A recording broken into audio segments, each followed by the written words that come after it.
माँ आदिशक्ति वेद माता और परम पूज्य गुरुदेव के श्री चरणों में सत सत वंदन करते हुए प्रिय सज्जनों, आज हम परम पूज्य गुरुदेव के अखंड ज्योति में प्रकाशित एक प्रमुख लेख सभी स्वीकार करते हैं कि पुनर्जन्म के सत्य को, पुनर्जन्म होता है इस बात को।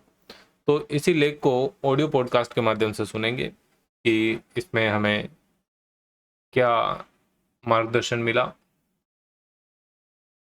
मृत्यु के पश्चात प्राप्त जीवन पुनर्जन्म कहलाता है। यह हमारी पुरानी अवधारणा है जो विशुद्ध रूप से कर्म पर आधारित है। विश्व के जो सभी देश और धर्म हैं वो पुनर्जन्म की मान्यताओं को किसी न किसी ढंग से स्वीकार करते हैं। इसका संपूर्ण और समीचीन विश्लेषण उपनिषदों में मिलता है। पाश्चात्य विद्वानों, दार्शनिकों, मनीषियों का एक बड़ा वर्ग भी इस कॉन्सेप्ट को अपनाता है। हालांकि इनका मत व स्वरूप भिन्न भिन्न होता है, लेकिन प्राचीन काल से लेकर आधुनिक युग तक पुनर्जन्म का जो प्राचीन परंपरा है, जो कॉन्सेप्ट है, उसको माना गया है। पुनर्जन्म की यादें अधिकतर बच्चों में पाई जाती है। परामनोवैज्ञानिक स्टीवेंसन के अनुसार 1000 बच्चों में से एक बच्चा अपनी पिछली जिंदगी के बारे में स्मृति रखता है। लेकिन यही कॉन्सेप्ट जब भारत में लागू किया जाता है तो ये 450 बच्चों में से एक आता है। हैंस टेन डेम नाम के एक व्यक्ति है, उनकी एक प्रमुख पुस्तक है एक्सप्लोरिंग रीइंकार्नेशन, जिसमें पुनर्जन्म के बारे में विस्तृत रूप से लिखा गया।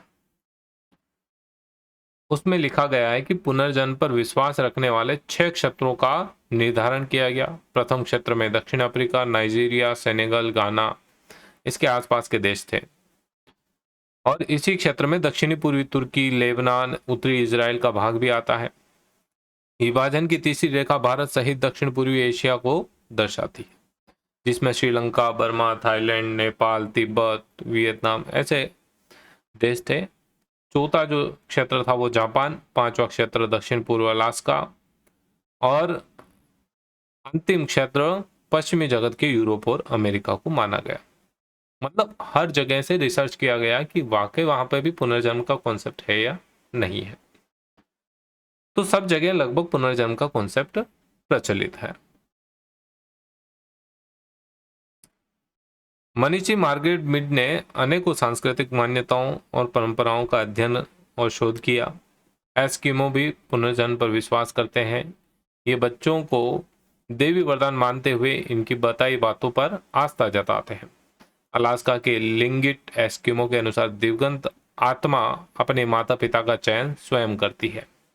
यह इसे भाग्य नहीं मानते, इनकी नज़र में यह एक विशिष्ट चयन प्रक्रिया है। अफ्रीका में भी इस अवधारणा पर आस्था जताई जाती है। यहाँ पर 900 काले आदिवासी जातियों में से लगभग 48 आत्मा की निम्न योनि में यात्रा को सही मानते हैं। 36 जातियां पुनर्जन्म पर प्रगाढ़ आस्था रखती है। 12 जातियां उपयुक्त दोनों को स्वीकारती है। अफ्रीका में यह सिद्धांत प्राचीन परंपरा के अंतर्गत आता है, जबकि मेटाम्साइकोसिस पशु योनि आधुनिक मान्यता है। जूलॉजिस्ट के नियमानुसार इसे पूर्णता की प्राप्ति का संकेत कहते हैं। पश्चिम अफ्रीका में इसे शुभ माना जाता है। यहाँ के प्रचलन से पता चलता है कि दिवंगत आत्मा संसार चक्र से मुक्त नहीं होना चाहती। जीव अपने ही परिवार में जन्म लेने की इच्छा प्रकट करता है। वे इसे आत्मा की अनंत एवं सुखद यात्रा मानते हैं। एशिया के बौद्ध और हिंदुओं में पुनर्जन्म एक दृढ़ मान्यता है। बर्मा के लोगों की मान्यता है कि वर्तमान जीवन मानव के पुनर्जन्म की दृढ़ इच्छा शक्ति का परिणाम होता है। बेलिनीज जीव को उसी परिवार में बारंबार पैदा होने के प्रति विश्वास करते हैं। यूरोप के संत मृत्यु के बाद व्हाइट हेवन प्राप्त करने की बात करते हैं। मृत्यु के पश्चात जीव विश्राम करता है। गलत कर्म उसे निम्न योनि में धकेलते हैं, जबकि आत्मा की पवित्रता ईश्वर प्राप्ति का पथ प्रशस्त करती है। यह मान्यता प्रचलित है।